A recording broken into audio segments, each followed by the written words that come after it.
This is really a dumb idea. You don't solve the nation's problems, you don't deal with whatever divides you by shutting down the government and hurting the very people that are working for the American people, our troops, our federal employees. I was in Laredo last night. The Border Patrol fellow who's driving us around said, we just got our last paycheck. And the Customs and Border Protection people that are dealing with international trade across the southern border, they're not getting paid. All federal employees. So this is a really dumb idea, but it's a manifestation. It's because of the desperation of the leadership in the Democratic Party, like Chuck Schumer.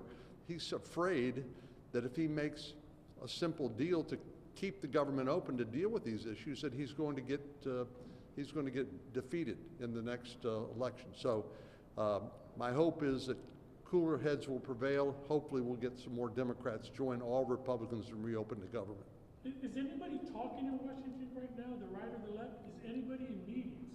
We are talking, but frankly, Senator Schumer is telling all of his members in the Senate not to vote to reopen the government. But they are peeling off little at a time, and I think they're feeling the pressure because it's a hard vote for somebody to say, no, I'm going to vote not to pay the military.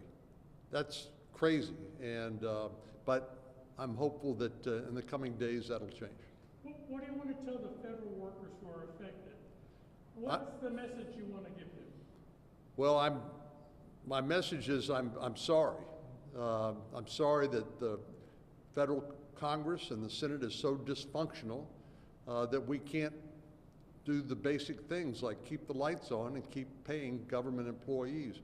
Most people don't really feel this, but soon with air traffic controllers and federal law enforcement officials and the military, I think this is they're going to crack because it makes no sense whatsoever. And I'm sorry that we are where we are, but this is what happens when a small minority of a political base hold their leadership hostage.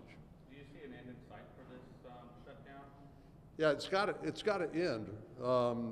I just can't tell you exactly when. Soon, I hope. Tariffs. What do you think? Well, President Trump has recognized what no other president has recognized, and that is that the United States is treated unfairly when it comes to trade because we don't have access to those markets that they have to our markets. They put tariffs on our exports to protect their domestic industries, and we don't. And so he's basically renegotiating these trade agreements, and the principle is reciprocity. We'll treat you the way you treat us. And I think in the end that will promote fair trade that will benefit our economy. But right now, and as that's happening, it's a little bit disruptive and obviously uncomfortable, and but we'll get to the end game soon, and I think we'll be better off for it. Sir, what do you think of the president's plan to buy beef from Argentina, and what would you say to the cattle ranchers who are upset about that? Well, I am glad that President Trump is reaching out to South America.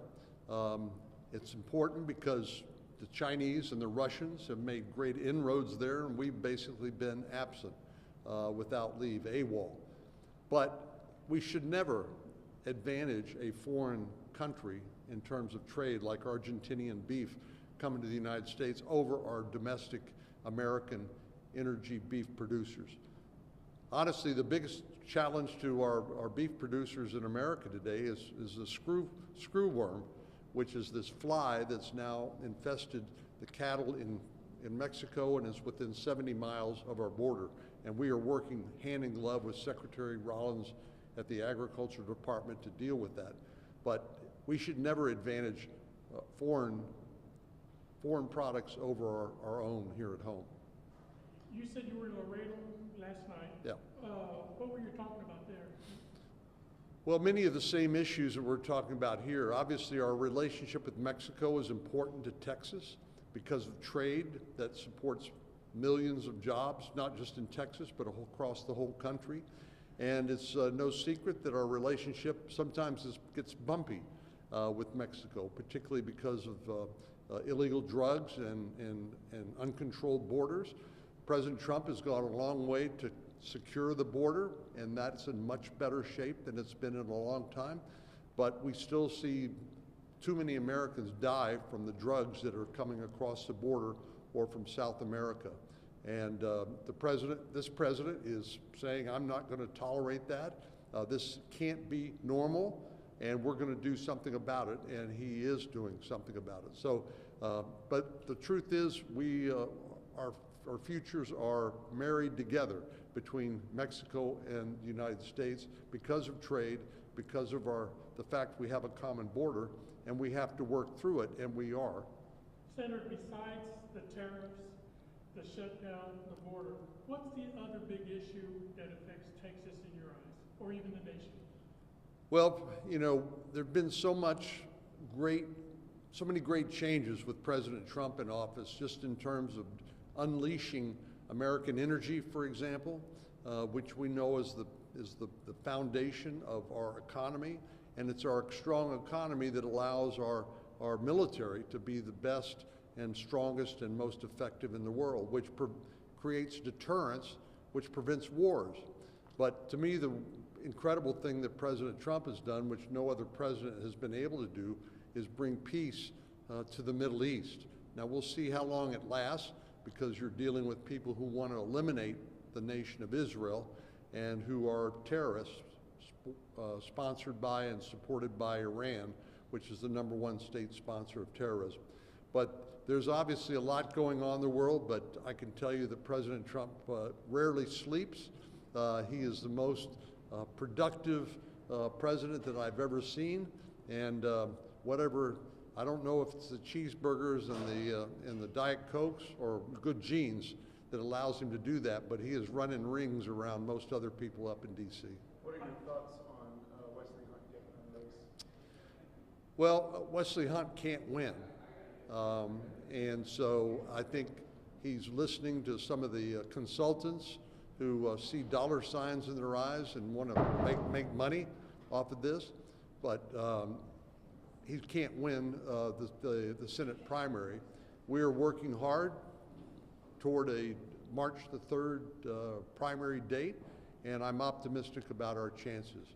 It's been my great honor and privilege to represent the state of Texas in the Senate for a long time now, and I want to make sure that we continue to be a good partner and ally supporting President Trump and his policies, and that we aren't held hostage to the craziness that seems to have infected so many other parts of the country, in Chicago, in Portland, in San Francisco, and places like that. So we've got a lot to be proud of, but we can't take it for granted. I got time for one last question. Sorry, guys. The what? The ballroom? You're worried about the ballroom? No. Your opinion on it? Well, almost every president has made modifications to the White House, and they're never controversial. Barack Obama put it in a basketball court, and you didn't see people picketing and marching and criticizing that.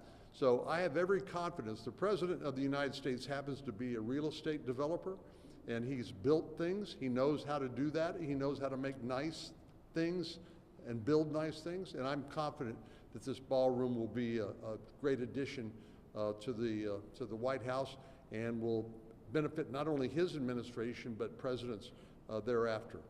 Thanks a lot. Thank you, guys. Appreciate your patience.